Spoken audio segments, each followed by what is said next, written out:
welcome to country.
These stones are from an old factory that was once the lifeblood of the people of this land, the first people of the country, and they come from South Papua. And that factory made our clothes. And so today we still use them, translating that old form of song to today's world, where my grannies painted these pictures on here when they were about 6 or 7. They're teenagers almost now, both of them. And so translating old into new forms is what I've been doing for something like 30 years, maybe 40, half a lifetime, trying to look after country and to have people trying to understand, get people to understand that our culture has been living and still living in this new form as we are almost squashed out of existence. So I have to start with saying things like that before I welcome you to country I don't have. I thought this was an appropriate place to come for me to say these things, because in universities is where most of the brains live. Yes? The thinking that we have to do about things. And my activities have been is to enlighten the mind of people about our ongoing situation in our country. And so I welcome you today, as I have done, with these stones from a particular place, which is my clan country place, to this land that you're sitting on today. And it is from Jabuki. Jabuki is an ancestor that actually was a part of the creation of this country. And where mathematics fits into our world, the old world that we come from, is in our song, and how our song travels over country, and who holds what parts of those particular structures that the mathematics of life for us was our pathways of living as people from nature, natural world, no clothes, didn't need them, so warm country, and the clothes that we did have was from where these stones come from, the factory where they were made, and we exchanged with other groups of Aboriginal people. Just like in Europe, you have all different countries, you're all white skinned, you're all from one continent, Europe, some dark skinned people are there, I must say, but mostly that's where the white skinned people come from. And we are the same in this small continent. We come from this land and have been here for something like 40 to 60,000 years. And the story I'm relating here about this country, as the country was shaped by the history of where these stones come from and the journey of Jabuki.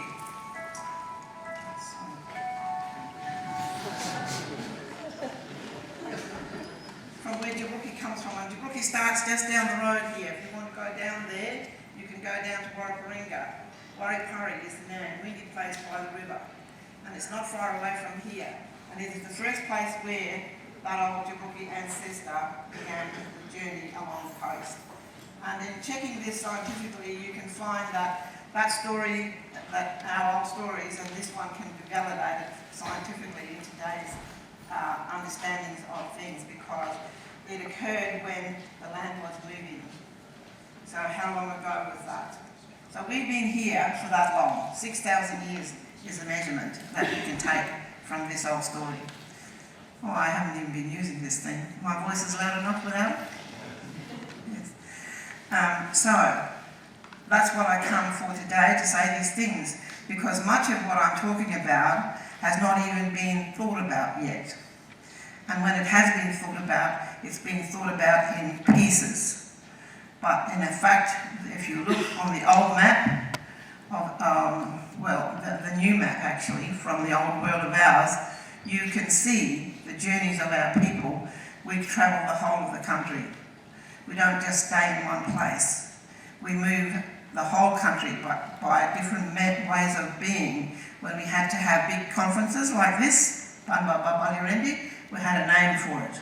Coming together to talk about important things about our old world and our society as the naked people that we lived without clothes. But we had still the same kinds of things that we had to think about social order, about spiritual and religious life, practices, all of the same things. But this was not seen because I think our naked bodies scared the British. They weren't used to looking at it. I've seen some pictures of them all tied up with, laced up on the beaches, mind you. Just imagine that. Can you imagine being laced up to that extent? So I reckon, myself personally, that our naked bodies scared them. And they straight away had to clothe us. And so that's the story of my life, some of it, where I come from. But the mathematics of it is what I'm trying to get my grandson to actually think about doing, so that we can bring forth the light out of the night that we've been thrown into. So, thank you for your invitation for me to come today, to meet and greet all of you that are here from wherever you come from, and participate and feel this place, because what I've just done was bring the spirit of being here up out of the ground that this building sits on. Yungana yakana ngankina miana, nana rekata miyambo ngankibo kamikawi, namani na punni tawala manaincha. Yungana dalia, yakana dalia. Thank you.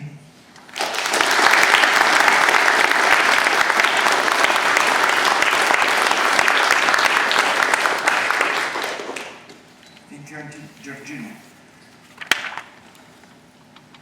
To officially open the 59th annual meeting of Australian Mathematical Society, I am honoured to introduce Federal Minister for Industry, Innovation and Science, Christopher Pyne.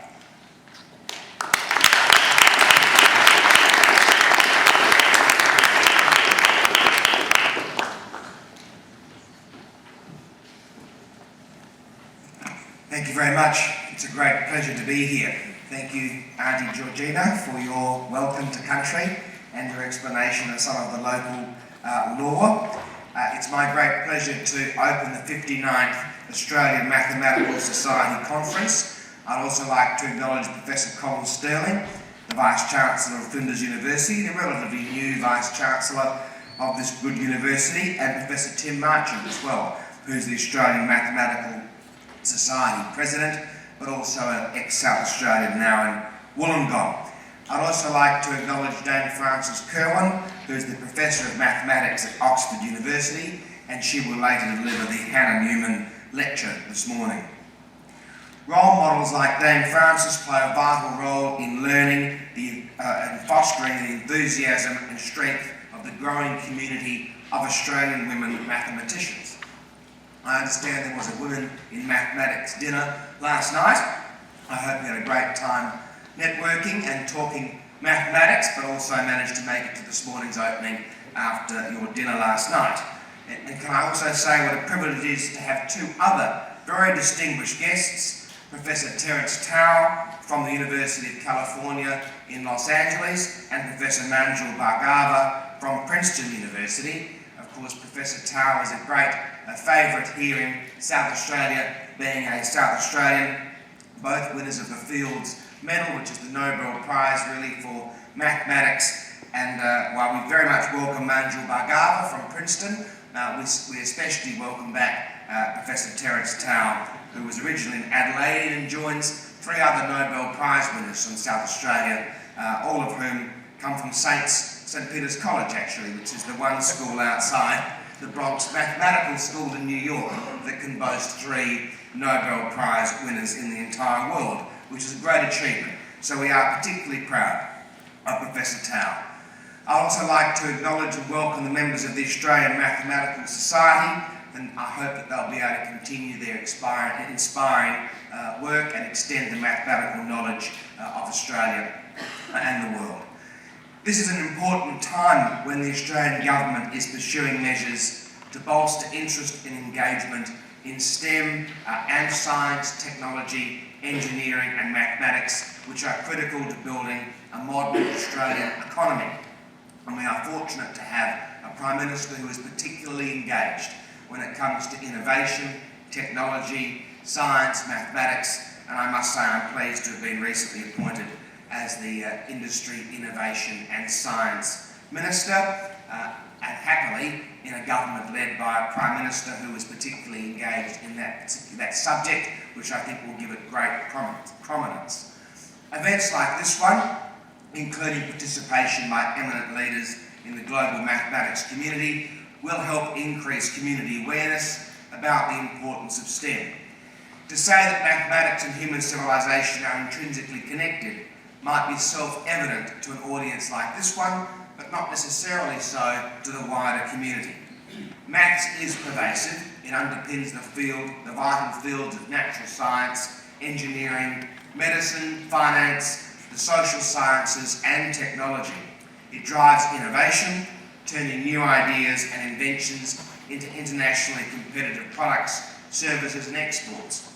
And it's quite appropriate that we here at Flinders University, which by the end of the extension of the Tonsley Park section of the Flinders University, that will be the largest innovation precinct in Australia. And I'm very glad to have it here in my home state. More than ever, the modern world relies on maths and other STEM disciplines to function, and through their application, we can shape Australia's future for the better. We all need mathematical literacy to function in society and thrive in the information-rich workplaces of the 21st century. As Galileo said, who will be well known to all of you, the universe cannot be read until we have learnt the language and become familiar with the characters in which it is written, and it is written in mathematical language. Today's scientific and engineering writings bear out the truth in Galileo's insight. As a nation, if we are to make the most of the opportunities that this digital age has to offer, we'll have to increase our capacity in maths and other STEM disciplines. Now, I come from the education portfolio, where I was for 7 years, 5 years as the Shadow Minister and 2 years as the Minister. And two of the things that we did, or three of the things that we did that were important in the last 2 years were designed to build mathematical capacity. There's always a great call for programs and initiatives and spending measures across the STEM sector. What I tried to do as Education Minister in two particularly important areas was to have a across the sector reform or change that wasn't just 5 million here, 12 million there, 20 million over in that particular part. So we did two things. We reformed the national curriculum, which starts on the 1st of January, and got everyone's agreement, state and territories, Catholics and independents, to declutter the primary school curriculum. Why is that important to mathematics? It's important because teachers were complaining, quite rightly so, that there wasn't enough room in the curriculum for them to focus on the things that were important as basics for primary school children.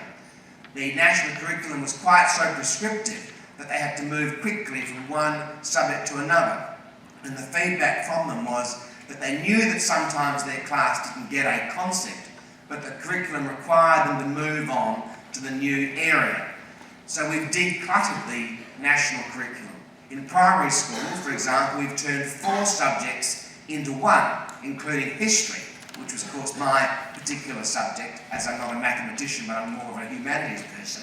We've put those 4 subjects into 1 to give more room in the primary school for mathematics and science teaching.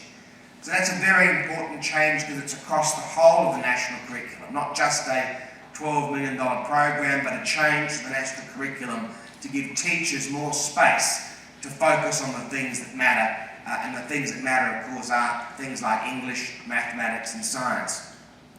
And the second thing we've done is because the Federal Education Minister is not responsible for the teaching profession, we are, however, responsible for universities and teaching colleges. So we've changed the way that initial teacher training is to be done in Australia. So from next year and the year after, all of the 48 higher education institutions that train teachers will be required to be re-accredited. There's a number of new guidelines for those, but one of those that will be interesting to you is that primary school generalists will no longer be able to be graduated by universities, and they won't therefore be able to be licensed to teach in our schools. Of course, there's nothing wrong with primary school generalists, but there is something wrong when there is a huge proliferation of primary school generalists and not enough specialists in the areas where we need specialists. And of course, that is mathematics, sciences, and languages. So the federal government, under my carriage of the portfolio, has changed initial teacher training so that those 48 institutions will not be allowed to graduate primary school generalists, and they'll have to have a specialty in maths, science or a language. That of course does 2 important things. It addresses our priorities around languages, which we have been struggling in Australia, and if you have a teacher in primary school who is enthusiastic and feels confident in maths or science, that teacher is much more likely to impart to their students a love of maths and science, and then those students are more likely to go on in senior school to study maths and sciences, having had a strong grounding in primary school. So that is again an across the entire sector change that will have a deep impact, maybe not in the next year or 2, but certainly over the next 5 and 10 years of long-term thinking as more maths and science specialists are in our primary schools, hopefully inculcating young people in the love of maths and science. One of my key roles as the new Minister for Industry, Innovation and Science is to strengthen engagement between industry and Australia's STEM community. This will ensure Australian industry can maximise the use of STEM skills, knowledge and ideas to boost innovation and stay globally competitive. A fortnight ago, Prime Minister Turnbull outlined his vision for Australia. He said that the Australia of the future has to be a nation that is agile, that is innovative and that is creative. It's a vision that calls for a strengthening of the capacity of our STEM base to underpin the Australian economy. A report this year by our Chief Scientist Ian Chubb estimates that advanced physical and mathematical science contributes the equivalent of around $300 billion to the Australian economy, including some 760,000 jobs. The Australian economy is experiencing significant structural and cyclical changes, driven primarily by technology and globalisation. New technologies are transforming the way we live and work in Australia, and most of our fastest growing occupations in healthcare, scientific and technical services, biotechnology, ICT and advanced manufacturing require STEM skills. The upshot is that Australia's economy is making a transition to a smart, high-value and export-focused economy reliant on innovation and high-level skills. This presents many opportunities, but also challenges that we need to manage carefully, and we can do that by doing more to harness research for innovation. We are, however, acutely aware that Australia doesn't do well as other advanced economies on innovation performance despite our strong research output. Last year, Australia ranked 17th out of 143 countries in the Global Innovation Index, but our firms trailed other OECD countries on innovation collaboration between industry and research. In fact, I think we were the lowest in the OECD in innovation, in industry and research collaborations. The government has redirected industry policy towards greater use of our science and research industries to foster innovation, helping industry to develop new commercial products, processes and services. The blueprint for this new direction is the Industry, Innovation and Competitiveness Agenda, which places science and research at the centre of industry policy. The agenda informs industry programs such as the $225 million industry growth centres that will draw together expertise from business, universities and researchers to solve problems, innovate and improve productivity. Along with other initiatives such as the Boosting the Commercial Returns from Research strategy, the government is making sure Australia maximises the benefits from its $9 billion investment annually in research, sciences and innovation. The research community has a crucial role to play in strengthening our research capability to increase innovation from Australian industry and economy. Activities such as the Early Career Researchers Workshop held yesterday and the Education Afternoon that you'll be having later to help build stronger links between university level and high school maths will make a positive contribution. And in fact, I visited the mathematical high school here at Flinders University a couple of years ago. Despite the millennia-long history of mathematics, often referred to as the oldest and most respected science on earth, there is plenty that is yet to be discovered. By coming together, you have a valuable opportunity to share knowledge and ideas about how mathematics can continue to contribute to our economic prosperity. I do hope you have an enjoyable and productive conference. And I should have said at the beginning, I should have acknowledged my parliamentary colleagues Annabel de Gans and Katrina Hildyard, a new member from the last, both new members in fact, from the last election. And I apologise for not doing that at the beginning. And in doing so, I'm very happy to declare your 59th Australian Mathematical Society Conference open. Thank you very much for having me.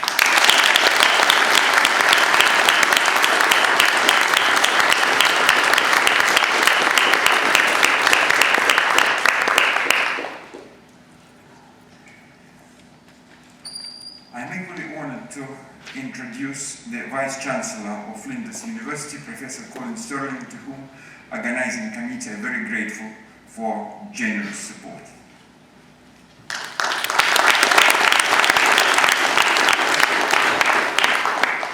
Thank you, Vlad. May I start by paying my respects to the traditional owners of the land on which we meet, the Kaurna people, to their elders, past, present and future. I'd also like to thank Auntie Gina for her marvellous welcome to country. And thank you to the Minister for his words. And I'd like to acknowledge the presence of the Honourable Christopher Pine, MP, Member for Sturt here in South Australia, and of course Minister now for Industry, Innovation and Science. Katrina Hildyard, MP, Member for Raynell, and Arnold Digans, MP, Member for Elder. And I'd like to also acknowledge Professor Tim Marchant, President of the Australian Mathematical Society, from the School of Maths and Applied Sciences, Statistics, at the University of Wollongong. And I too would like to welcome the two very special guests that we have at the conference, the two Fields medalists, Professor Manjul Bhargava and Flinders alumnus, Professor Terry Talley. Alongside, of course, outstanding Australian and overseas speakers from countries around the world. Flinders is delighted to be hosting the 2015 Australian Mathematical Society Annual Conference, and I'd like to acknowledge Associate Professor Vlad Ijov of Flinders, who's from the Mathematical Sciences Laboratory, who's had the challenging task, I should imagine, of organising this conference, and he's quietly lurking in the shadows here, but I'm sure he'll come to the fore through the conference, and I guess he'll be relieved to see so many of you here, and he'll be looking forward to your contributions over the next few days. During this almost 50 years, the University of Flinders University, has had mathematics for that entire time, and maths at the university has flourished and produced research and graduates of the highest quality. Another successful Flinders alumnus is the father of modern robotics, Rodney Brooks, who obtained his master's degree in mathematics at Flinders in 1977. The fact that many of our alumni have become world leaders in mathematics and robotics speaks loudly of the quality of the education and the training that they've received at Flinders University. And Flinders' achievements in mathematics and science are still continuing, in particular with the priority goals in breakthrough science and frontier technologies. Now, you heard from the Minister of the importance of fine teaching in mathematics to instill a love of the subject in students, and the importance of further embedding that more deeply in our primary schools and schools. And I wholeheartedly share that aspiration and thank the Minister for the work that he's done in that space. And we look forward, of course, to the energetic leadership that he'll bring in the industry, innovation and science portfolio. But in teaching, the importance of fine teachers is something that I'm sure all of you will remember. For me, it was Mr. Rutherford at Bathgate Academy. He was my maths teacher. He's the guy who used to scare me witless, as a matter of fact, every Monday morning when I had to take my work back into him from the weekend that I'd had to do. But there's an interesting element of maths for me in the learning experience that one has when one's sent home with a bunch of mathematical proofs on a Friday afternoon and told them they had to be delivered by Monday morning. There's something elegant in mathematics where you know the proof is there to be solved. The question is whether you can do it in time before Mr. Rutherford rains his ire upon you. But it builds something, even for those of us who, while I used a bit of maths through my scientific career, there's something that mathematical training breeds, which I think is a form of resilience, which I think has served certainly me in my scientific career, but I'm sure many others in many different careers who've enjoyed maths during this schooling. It's a great enabling science. Of course, it's an underpinning science. It underpins science, underpins engineering, and indeed technology. Of course, in our modern society, it could never be more important in innovation and in technology. In mathematics, of course, though, the importance of face-to-face dissemination of new results in a forum such as this that cannot be overstated. And ultimately, mathematics is passed on more effectively through people, face-to-face, rather than through the textbooks alone. So the most exciting aspect of a meeting such as this one is the possibility that among the people in the room there may yet be perhaps one of our next Fields medalists. I know that the more experienced among you will do your best to inspire the young people here in the room and our students. And I wish you all a successful conference and look forward to hearing of its outcomes. Thank you very much.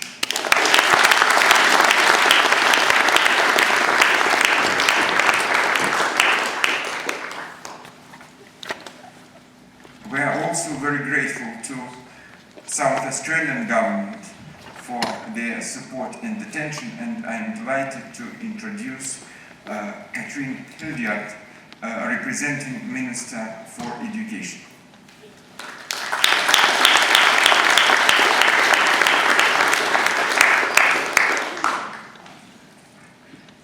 Thank you very much, and good morning everybody. As has been said, my name is Katrine Hildyard and I have the great privilege of being the member for Raynell in our beautiful southern suburbs, and also of being the Parliamentary Secretary to our Premier.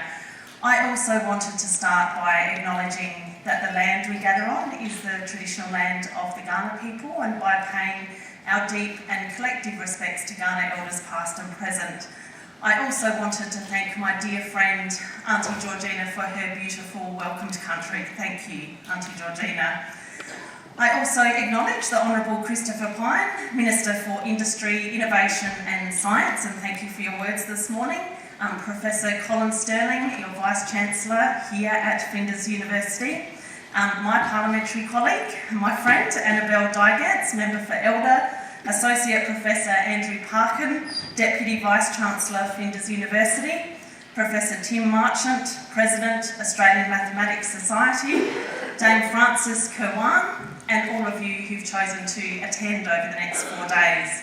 I also wanted to start by passing on the apologies of Dr. Susan Close, the State Minister for Education, who has asked me to pass on her apologies and also her very best wishes for your deliberations over the next few days. It is a great pleasure for me to be here for your 59th Australian Mathematical Society meeting, and it's always lovely to be here at Flinders University, my university. All of my studies here were in the humanities area, and I was always very curious about what happened in the mathematics and engineering and science areas. So it's also a privilege to be here with you in that regard, and why, when I was thinking about speaking with you today, I contemplated some words from the great American physicist and Nobel laureate Richard Feynman, who said, "To those who do not know mathematics, it is difficult to get across a real feeling as to the beauty, the deepest beauty of nature. If you want to learn about nature, to appreciate nature, it is necessary to understand the language that she speaks in."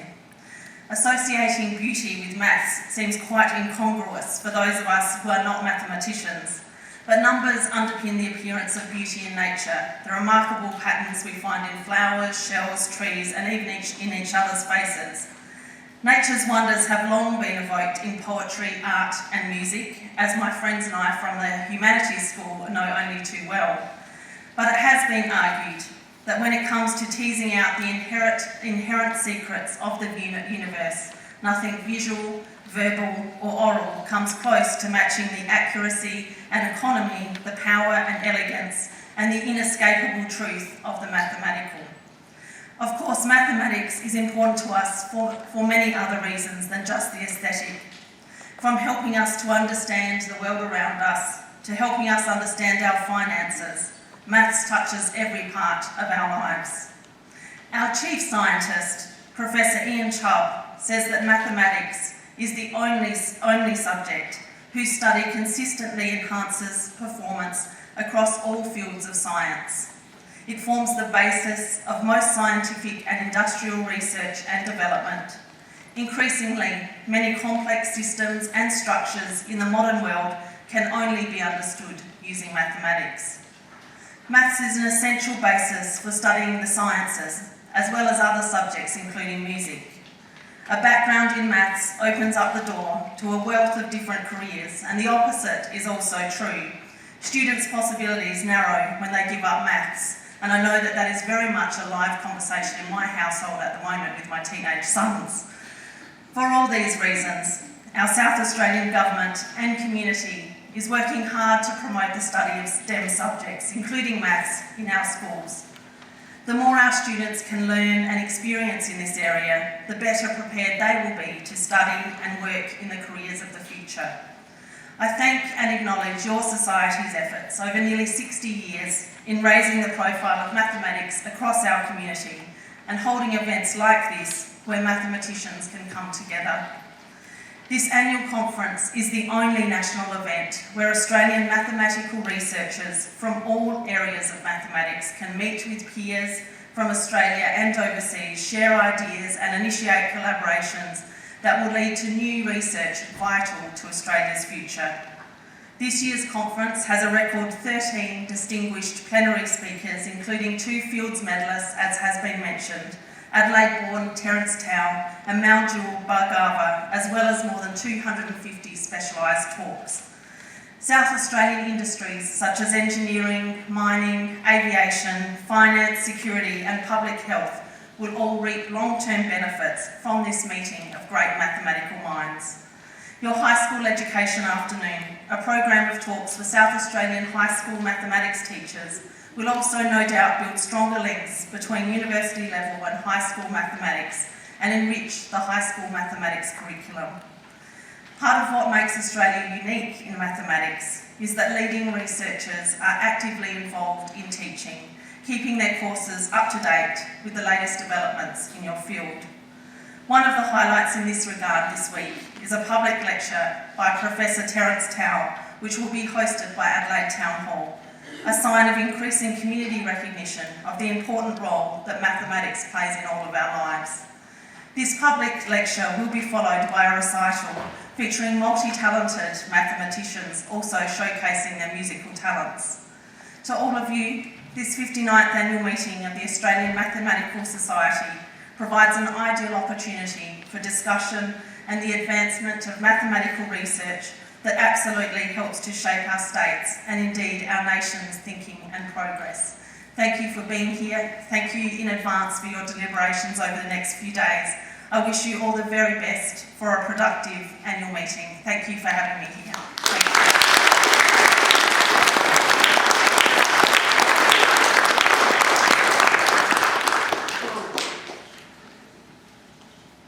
It's also my pleasure to introduce great advocate and supporter for Flinders, our Parliament member, Annabel Davis.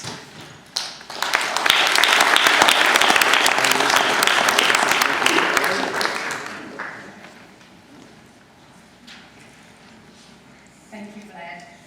I will begin by acknowledging the land we meet on today is the traditional lands of the Kaurna people, and I pay respect to their elders past and present and their spiritual relationship with country.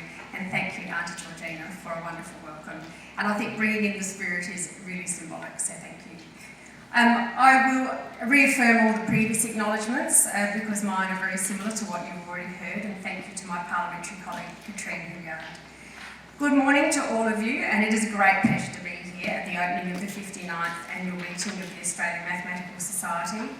I'm actually really pleased to be here on a number of counts. I am an alumni of Flinders University.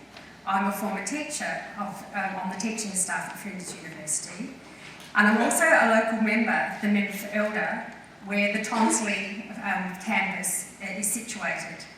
And I'm here representing Minister Gago, the South Australian State Minister for Science and Information Economy. Minister Gago sends her apology and best wishes for your deliberations over the next few days. I'm sure you all enthusiastically engage on a wide range of topics over the coming days in what looks to be a very dynamic conference, and I understand there are over 300 speakers, so that's an incredible mix of what you will all be able to attend. Mathematics provides the building blocks for future breakthroughs in technology which can lead to the creation of groundbreaking new ideas, economic prosperity and social well-being. Therefore, the importance of fostering South Australia's strengths and capabilities in mathematical sciences cannot be overstated if we are to address the complex challenges we face now and in the future. The Government of South Australia recognises and actively promotes the importance of STEM, science, technology, engineering and maths, in finding long-term cost-effective solutions to the challenges we face. Our long-term objectives are to attract and retain high-calibre researchers in South Australia, build the capability of existing researchers and be renowned for scientific and research excellence. The Government is committed to facilitating commercialisation of research outcomes to drive state development. Just last week, we launched the Big Data Connect program at the Data to Decisions Cooperative Research Centre. The centre was established last year to be a leading provider of big data capability, resulting in national security benefits and a sustainable big data workforce. Through the South Australian Government's focus on STEM skills, education and training pathways, we hope to not only highlight the important role that science and maths plays in South Australia, but also to attract people with the capacity, skills and creativity who can contribute to these exciting fields. Research by the United States Department of Education indicates that 3/4 of the fastest growing occupations require science or maths training. Our economic future is increasingly reliant on STEM knowledge and skills, which is critical to our growth industries such as mining and high-value manufacturing. While many here today are passionate about mathematics, it is important to acknowledge that we must capture the imagination of young people as we all seek to engage them, their teachers, their parents and industry alike. At this point, I would like to acknowledge one of our very own, Professor Terence Taylor, Professor of the Department of Mathematics, University of California, Los Angeles. Born here in Adelaide and a graduate of Flinders University, Professor Taylor has many outstanding credentials to his name. Welcome back home, if only for a short time. In August, the Premier and Minister Gago announced the establishment of a scholarship in honour of the Singaporean President, Mr. Tony Tan, who was a PhD student in mathematics at the University of Adelaide. This scholarship recognises the importance of STEM education and further strengthens the relationship between Adelaide and Singapore. The scholarship supports students from Singapore in commencing postgraduate research in either science or mathematics. With regards to promotion of the value of STEM education, research and understanding, earlier this year, Inspiring South Australia was launched, a unique federal and state government collaboration with our state's 3 universities. The South Australian Government recognises that achieving real change requires long-term, sustainable effort involving groups across community, education, industry and government, and that is why collaborative regional science hubs are being formed. These hubs will be led by a school, library, TAFE or a university campus that will work with local community and business groups to host science activities throughout the year. Other endeavours see the Department of State Development partnering with RIAus to deliver the Future Innovators series, a program to assist students understanding and appreciation of career possibilities through STEM skills. The most recent speaker being former NASA or astronaut and engineer, Colonel Chris Hadfield. STEM skills coupled with entrepreneurial capabilities will help young people unlock their potential for the future, to be the job makers and the creators of companies.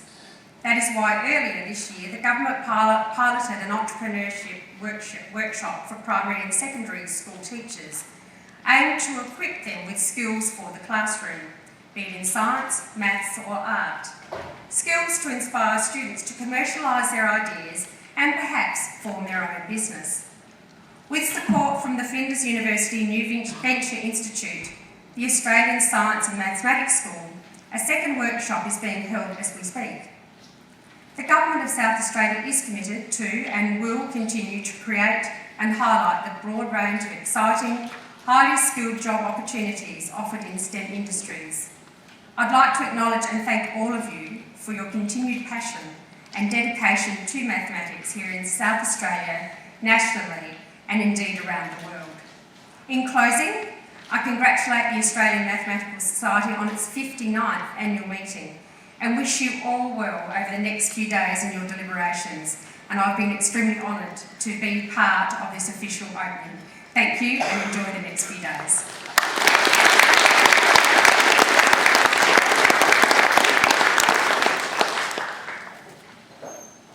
And to conclude the official opening of the 59th annual meeting of AustMS, I introduce Professor Tim Martin from the University of Wollongong, the President of AustMS.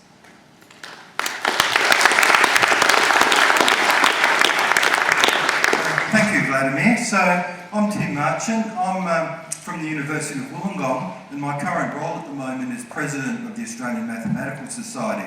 So, first of all, I'd like to reaffirm all the acknowledgements of the previous speakers. So, I'd really thank all the invited guests for coming along today, and I'm really heartened to hear their very positive comments about the role of mathematics and the importance of all the STEM disciplines really in driving our future knowledge and innovation-based economy. And I've got a few more comments on that in a minute as well.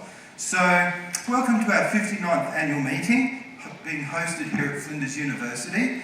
The meeting really represents a great showcase of the best that Australian and international mathematics has to offer.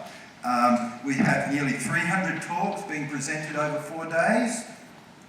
There's 20 special sessions over a very diverse range of topics within mathematics, pure mathematics, applied mathematics, mathematical physics, statistics, and many other specialist disciplines as well.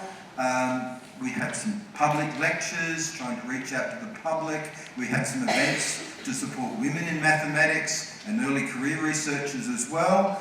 We have 13 world-class plenary speakers from Australia and overseas. These names are mentioned before, but we have Dame Frances Kerwin from the University of Oxford, 2 Fields medalists, Manjul Bhargava from Princeton University, and also Terry Tao from UCLA. So it's really fantastic we have such world-class people coming here to share their knowledge with us. So, Minister Pine made quite a few comments about the importance of translating the expertise we have in STEM disciplines, including mathematics, to business in terms of developing a new future knowledge-based economy.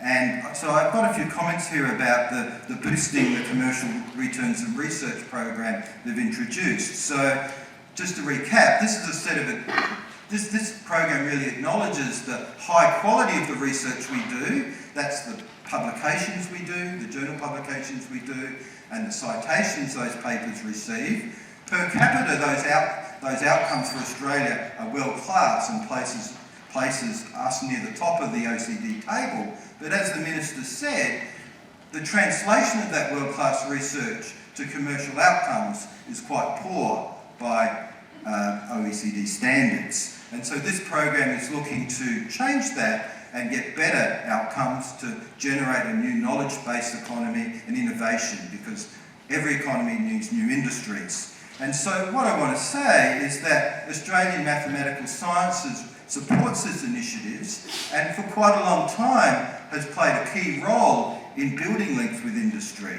I'll mention a couple of programs here. We have the Australian Mathematical Science Institute intern program, which links together some of our early career researchers with companies and places them in those companies for a period of 3 months or so. We have the annual Mathematics and Industry Study Group. That event is an annual one that goes for a week. I think its history goes back about 30 years now, and that's where we get companies along and we try and solve their problems over the course of a week. So that's an incredibly important industry collaboration as well that the community undertakes. And so we're really keen to support this initiative and do more in the future to develop our links with industry and business as well. So just to wrap up, I need to acknowledge the organising committee here of this conference. Organising a conference of this size and complexity is a huge task. It really consumes all the spare time of the organisers, from guessing about 6 months. So a big thank you to Vladimir Ejov and his team for organising this conference, and I'm sure it's going to be a great success. Thank you very much. Thank you very much.